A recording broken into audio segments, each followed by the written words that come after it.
हे राज्य गावगुंडांच्या हातात गेलेलं आहे। या राज्यात कोणालाच कोणाची भीती राहिलेली नाही। कोणीही उठतं, कोणाची आई बहीण काढतं। ज्या पद्धतीची राजकीय संस्कृती फोफावते हे महाराष्ट्राला लांछनास्पद आहे। पत्रकारांवर झालेला भ्याड आणण्याचा निषेध तर सर्वत्र होईल, पण हे होतंय कुशामुळे? एवढी हिंमत लोकांची झाली कशी? हा प्रश्न पूर्ण महाराष्ट्राला पडलाय। राज्य सरकारचं अस्तित्वच दिसत नाही अशा प्रकारचं वातावरण पूर्ण महाराष्ट्रात। काय मागणी काय करायला? इथे मी पाहिलं चौथा स्तंभ आहे, पुन्हा वारंवार या व्यवस्थेमध्ये जेव्हा लोकशाहीच आता निष्प्रभ ठरू लागली आहे, तेव्हा लोकशाहीचे चारही स्तंभ हलताना दिसत आहेत। ज्या 4 स्तंभांवरती लोकशाही उभी आहे असं म्हणतात, ते चारही स्तंभ असे असे हलताना दिसत आहेत। समोर बघा,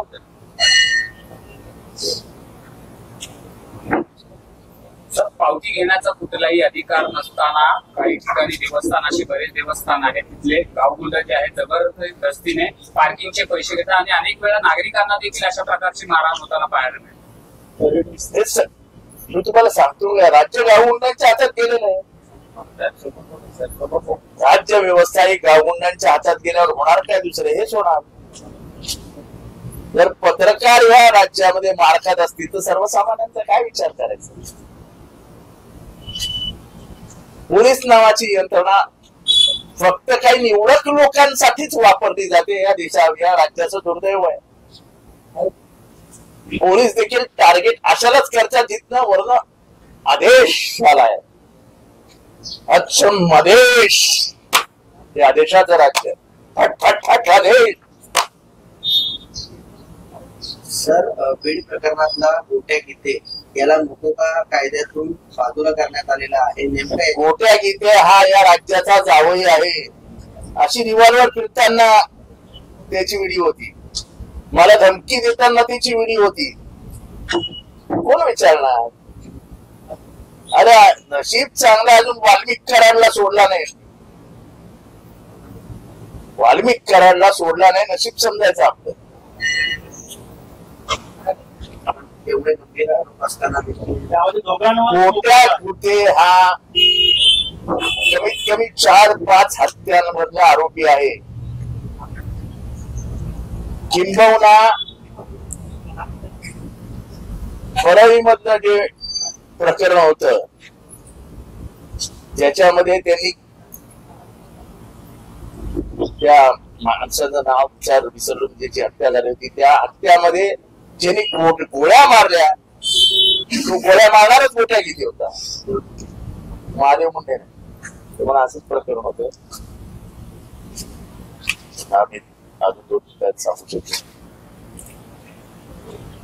म्हणजे ते प्रकरण राजकीय प्रतिस्पर्ध्याला जेलमध्ये घालण्यासाठी म्हणून वाल्मिक कराडने रचलं होतं।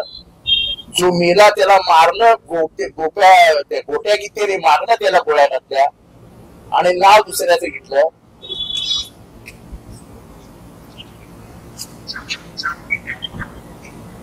पोलिसांना हे सगळं माहितीये। महाजन नावाचे पोलीस अधिकारी होते, संतोष देशमुखच्या प्रकरणात देखील हेच महाजन होते आणि हा महाजन हा निव्वळ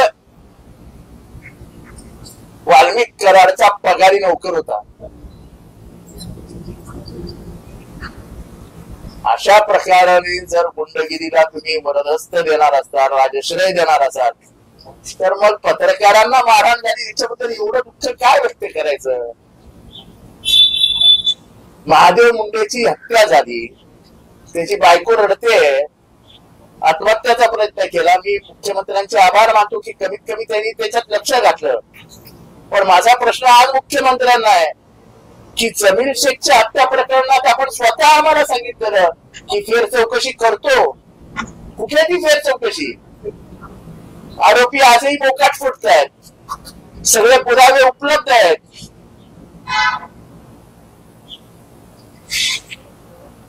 गोट्या गीते काय नाही तर जमीन हत्याकांडातला दुसरा आरोपी काय, सगळे सारखेच आहेत. जर त्यांना राजकीय आशीर्वाद देऊन ठेवून देणार, कोएलिशनचं गव्हर्नमेंट आहे, म्हणजे मिलीजुली सरकार आहे. मिलीजुली सरकार मधल्या एका माणसाचा खास माणूस जर आरोपी असेल तर मग त्याला वाचवा. गोट्या गीते हा कोणाच्या पक्षाचा आहे हे वेगळं सांगायला नको.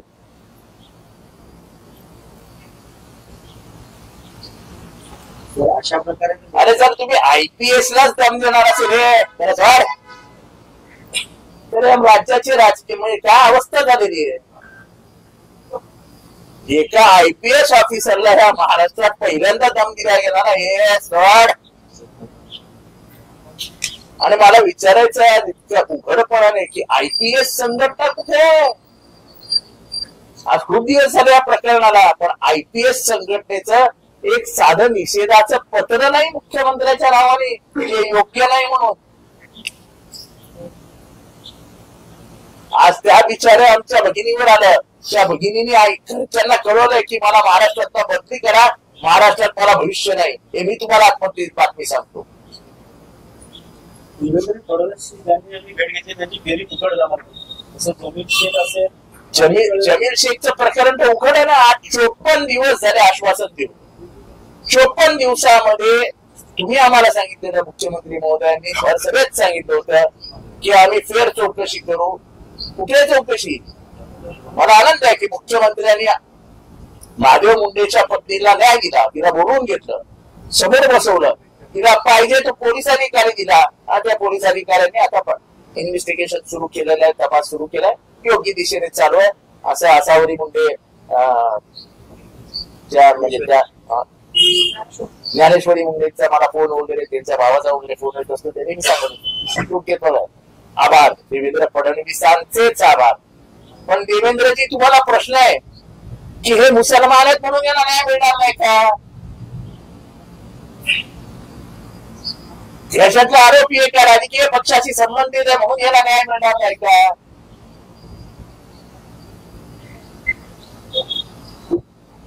दोन पोरी त्या जमीनला, त्या दोन्ही पोरी चांगल्या सुशिक्षित 90% मिळवल्या 10वीत, पण फी भरायला पैसे नाहीयेत देवेंद्रजी.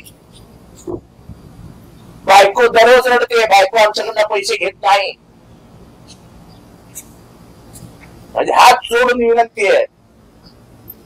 तुम्ही आश्वासन दिलंय ना, विधानसभेतल्या आश्वासनांना जर किंमतच उरली नसेल तर विधानसभेत जाणं येणं पण बंद करावं लागेल आम्हाला. जर राजकीय दबावापोटी सगळे तपासच दाबले जाणार असेल की नको नको नको हे मंत्रिमंडळात बाहेर पडतील, नको नको नको हे मंत्रिमंडळात बाहेर पडतील, तर जनता महाराष्ट्रात बाहेर पडेल.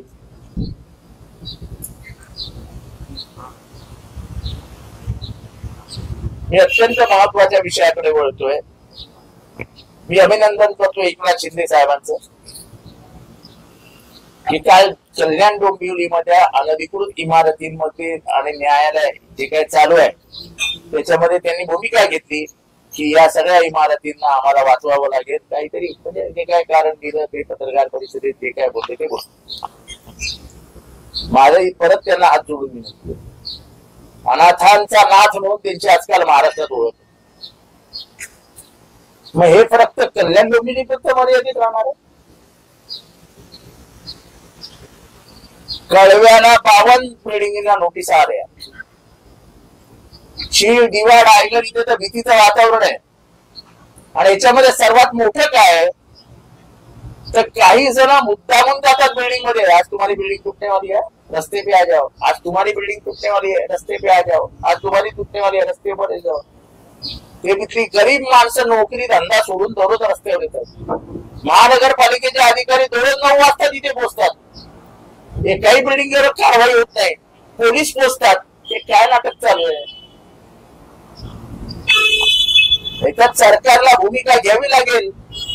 जे अनधिकृत इमारती आहेत त्या इमारती तुम्ही बेघर करणार आहात का लोकांना? तुम्हाला न्यायालयासमोर जाऊन भूमिका मांडावी लागेल. कळव्यामध्ये काल 52 इमारतींना नोटिसा देण्याची तयारी सुरू झालेली आहे. 52 इमारतींना नोटिसा देऊन जर ती पाडण्याच्या प्रक्रियेला सुरुवात करणार असेल तर कळव्यामधली 52 लोक जाणार कुठे?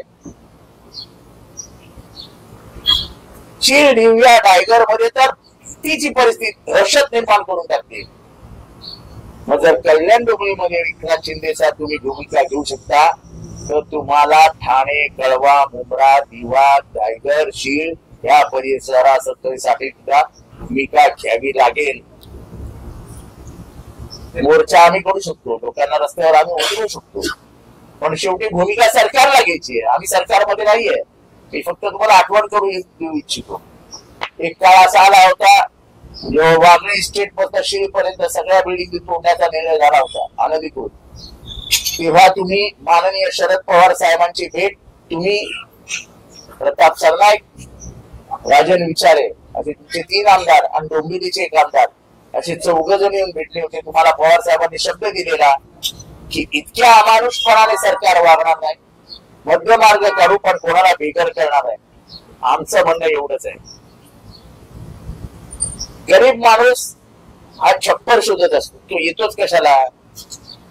पोटासाठी, आपल्या जिल्ह्या पिल्ल्यांसाठी, आपल्या पत्नीसाठी तो घर शोधतो. ते घर शोधत असताना त्याला बिचारायला काय माहिती असतं हे सगळं लिगल आहे, इलिगल आहे, काय आहे, कसं आहे. तो घर घेतो आणि आज त्याला जेव्हा तुम्ही बेघर कराल, हा बांधणारा बिल्डर कोण? त्याच्यावरती काय कारवाई होणार? ते अधिकारी जे तिथे होते त्यांच्यावरती काय कारवाई होणार? वर गरिबांना घराच्या बाहेर काढणं आणि नंतर इमारती तोडणं हे काही योग्य नाही. त्याला आमचा विरोध असेल आणि याच्यानंतर आम्ही हा विरोध अजून जोरात करू. पण आमची एकनाथ शिंदेकडनं एवढीच अपेक्षा शिंदे साहेबांकडनं की जो न्याय कल्याण डोंबिवलीला लागला तोच न्याय तुम्हाला कळवा, मुंब्रा, शीळ, दिवा, टायगरला द्यावा लागेल. शीळ, दिवा, टायगरच्या इमारती सोडून तुम्ही त्यांच्यावर अन्याय आणि एकाला न्याय देऊ शकत नाही. समीरभाई, सरकार दुसरा भाव करतं ना सर. पवार साहेबांनी दिलेला शब्द त्यांनी संशोधन पाळला सुरू झालेला आहे. त्यावेळेपासून कळव्यामध्ये पाण्याचा प्रतिनिधी मोठ्याप्रमाणात आणला आहे. संपूर्ण कळवा भागामध्ये काय ते पाणी कपात केलं नाही आणि हे मुद्दामून केलं जात आहे. कळव्यामध्ये पाणी नाही हे मुद्दामून केलं जात आहे. लोकांना गुडघ्यावरती आणायचं आहे. जबरदस्ती क्लस्टर क्लस्टर क्लस्टर क्लस्टर. आम्हाला नाही जायचं क्लस्टर मध्ये. तुमची का जबरदस्ती क्लस्टरची? आम्हाला आमच्या इमारती स्वयं विकसित करायच्या आहेत. आम्हाला एखाद्या बिल्डरला द्यायचं आहे, पण तुम्हाला मोठा बिल्डर आणायचा आहे आणि जे बिल्डर चीटर आहेत असेच नेमके क्लस्टर मध्ये येत आहेत. कळव्यामध्ये जी काय क्लस्टरची जबरदस्ती सुरू झाली आहे ती जबरदस्ती कशासाठी आहे? ज्यांना जायचं असेल जातील क्लस्टर मध्ये, ज्यांना जायचं नाही त्यांच्या घरी तुम्ही लोक कशाला पाठवताय? दादागिरी कशाला करताय?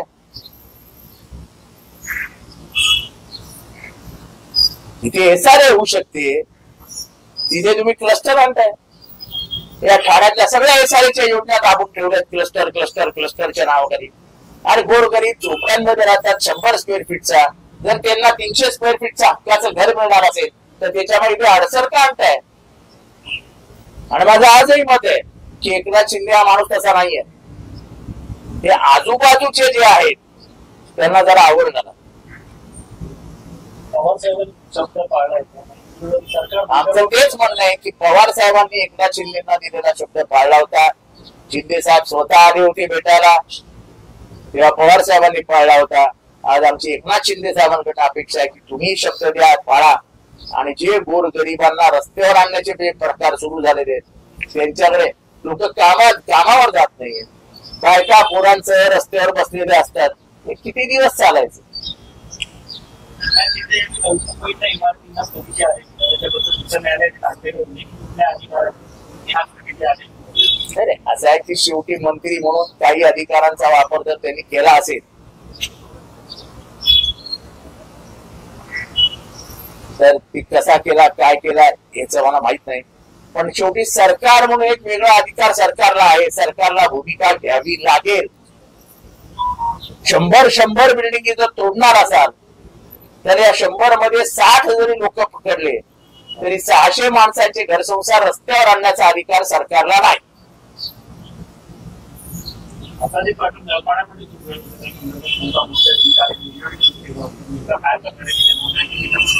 आता नळपाड्यामध्ये नळपाडा, गांधीनगर आणि बाजूचं एक नगर सुभाष नगर या 3 नगरांचा SRA आपण 25-30 वर्ष बघतोय. तो SRA काय होतच नाही. आता तोच बिल्डर पुढे येतो आणि परत त्या नळपाड्यामध्ये SRA करायला येतो आणि तिथे जबरदस्ती सगळ्यांवरती प्रेशर करून घरांवरती नंबर टाकले जात आहेत. कशासाठी? का? म्हणजे बिल्डरांच्या हातात स्वाधीन करायचंय का महाराष्ट्र? याच्यातही एकनाथ शिंदे साहेबांनी लक्ष घालावं. तर गोरगरिबांचं म्हणणं ऐकून घ्यावं. फसवणूक करणाऱ्यांवरती गुन्हे शाखेला कारवाई करण्यात येणार असेल त्यांना 65 इमारती. माझं तेच म्हणणं आहे की जी मायेची भूमिका तुम्ही कल्याण डोंबिवलीमध्ये घेतली, मी अभिनंदन केलं एकनाथ शिंदे साहेबांचं की त्यांनी चांगली भूमिका घेतली कल्याण डोंबिवलीमध्ये. मग ती भूमिका ठाण्यामध्ये, कळव्यामध्ये, दिघ्यामध्ये, टायगरमध्ये, शीळमध्ये, मुंबऱ्यामध्ये कधी घेणार? कल्याण डोंबिवलीला एक नाही आणि ठाणेकरांना दुसरा नाही. आता कसं चालेल? अनधिकृत इमारती काय फक्त कळवा, मुंब्रा, दिवा, डोंबिवली, आपल्या टायगर शील या भागात आहेत का? वाघळे इस्टेट, किसन नगर, सावरकर नगर, परेरा नगर, तिथे काय सोसायटी उभे आहेत का? लिगल आहेत? तुम्हाला ठाण्यातल्या इलिगल बिल्डिंग बद्दल एक सार्वत्रिक भूमिका घ्यावी लागेल आणि सगळ्यांना एक समान न्याय द्यावा लागेल. ह्याच्यात जाती पाती धर्म आणू नका. अजूनही सांगतो, आमची एकनाथ शिंदे साहेबांकडून अपेक्षा आहे, ती अपेक्षा पूर्ण करतो. तर जामखेड मतदारसंघात रोहित कुमार गेले होते. तिथे नगर परिषदेमध्ये गटार योजना संदर्भात त्यांनी विचार आक्रमक पाहिलं. निकृष्ट दर्जाचं काम केल्यामुळे त्यांनी संताप व्यक्त केला अधिकाऱ्यांवर. तर अंजली दमाने असं म्हणतात की काका तसा अधिकाऱ्यांनी ज्या चुका केल्या त्याच्यामध्ये सापडले. अधिकाऱ्यांनी चुका केल्या तर जापानच पाहिजे. म्हणजे चुकीचं काय? ऍटिट्यूड दाखवू नको असं देखील त्यांचं रोहित पवारांचा ऍटिट्यूड दाखवू नका अधिकारी ऍटिट्यूड दाखवत. अधिकारी नवीन आहे का आता महाराष्ट्रात? राज्य व्यवस्था ही आता राजकारण्यांच्या कमी हातात आणि अधिकाऱ्यांच्या जास्त हातात आहे. अधिकारीच महाराष्ट्र चालवत आहेत. कोण विचारतं आमदार खासदारांना? कोण विचारतं कोण आमदार खासदारांना?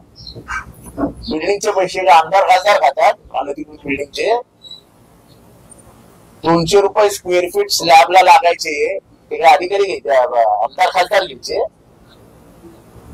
कोण घ्यायचं? माहित नाही ठाणेकरांना पैसे कुठे जायचे? सगळ्यांना माहिती हो. अधिकारी बसवले आता ते मुख्यमंत्री आणि उपमुख्यमंत्री जाणव कोण कुठला अधिकारी कुठे बसलाय, कोण काय करतो त्याचे आम्हाला काय करत. त्यांचे अधिकारी वाटोळ झालं इतक्या ठाण्याच्या ट्रॅफिकचं. 5 मिनिटाचं अंतर कापायला 1-1 तास लागतो. 1-1 तास. आम्हाला काय हे ठाण्यात पाणी नाही, ठाण्यात कचरा कुंडी नाही, ठाण्यातली वाहतूक व्यवस्थाचे 12 वाजले. खुश आहे.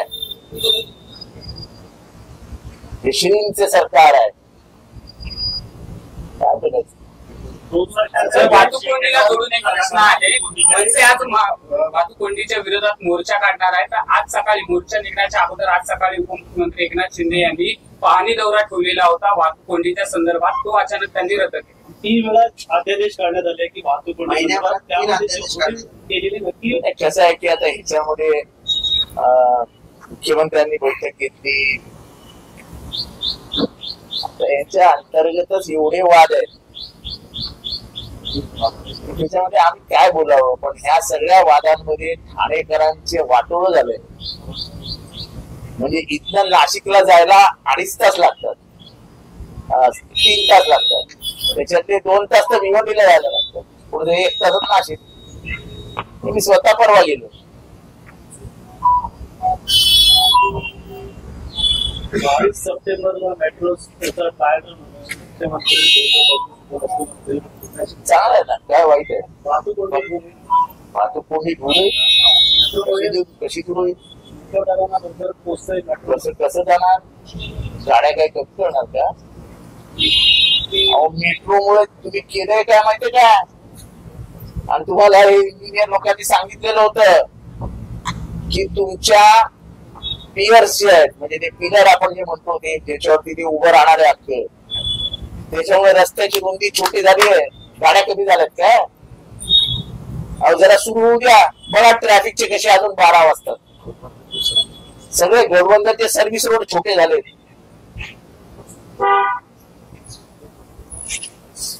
असं नुसतं ही वरवरची जी काय रंगरंगोटी चालू आहे, लिपस्टिक आली चालू आहे, त्याच्याने शहर सुधारत नाही, मुळात सौंदर्याची हानी करून टाकतो.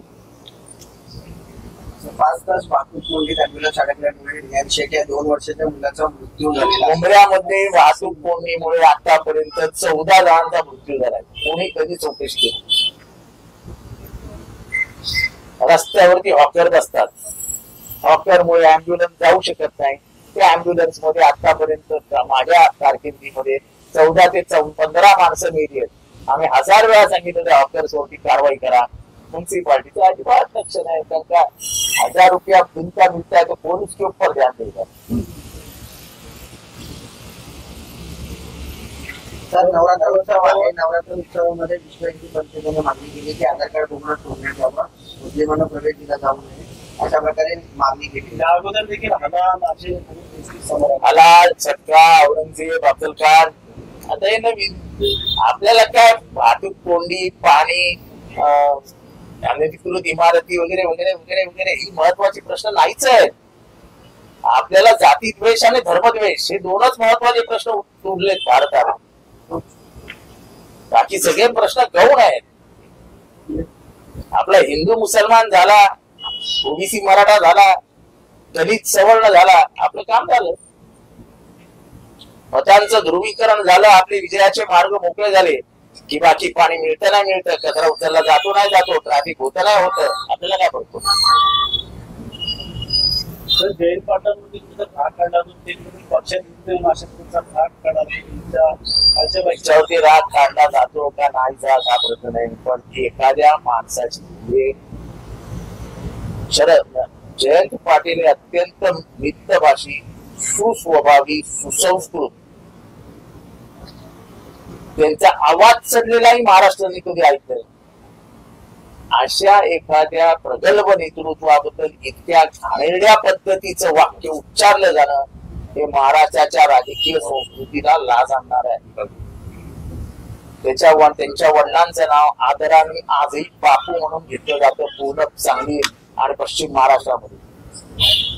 राजाराम बापू हा फार फार मोठा इसम होते. त्यांच्या आईचं बिचारीचं त्या राजकारणाशी काही संबंधच नाही. आणि मी आज महाराष्ट्राला परत एकदा सांगतो की जयंत पाटील हे प्रचंड मातृभक्त आहेत, प्रचंड मातृभक्त. काय पद्धत आहे एखाद्या आईबद्दल बोलण्याची, कुठली पद्धत आहे? आणि पक्षाकडनं साधी समजली माफी मागायला पाहिजे होती. एवढ्या मोठ्या 35 वर्ष 40 वर्ष त्याने विधानसभेत घालवली, ज्यांचे वडील एकेकाळी महाराष्ट्राच्या मुख्यमंत्री पदाच्या शर्यतीत होते, किंबहुना मुख्यमंत्री झाले होते. जर तुम्हाला आतमधली गोष्ट सांगितली तर कधी महाराष्ट्राला आश्चर्य वाटेल की एकदा इंदिरा गांधींचा स्वतः राजाराम बापूंना फोन आला होता की तुम्हाला मुख्यमंत्री पदी बसायचं आहे, तयारीला लागा. हे मी आज जे बोलले ते जयंत पाटलांना आवडणार नाही, आणि आपण जयंत पाटील लहान होते, जयंत पाटलांनी त्या लेवलच्या माणसाला तुम्ही कुठे आणून ठेवताय यार? काय चालू आहे काय महाराष्ट्र?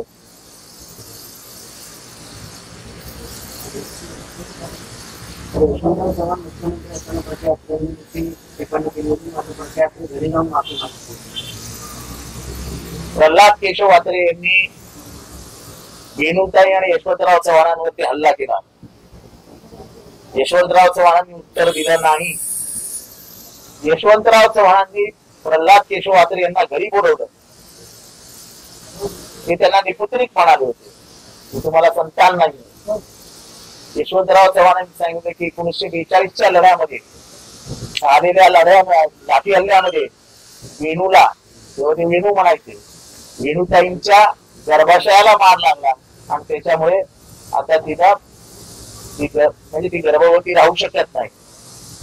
मोठ्या मनाचे प्रल्हाद केशव वात्रे बाहेर आले आणि तो या महाराष्ट्रासमोर यशवंतराव चव्हाणांची माफ मागली. ही महाराष्ट्राची संस्कृती हो, ही महाराष्ट्राची संस्कृती.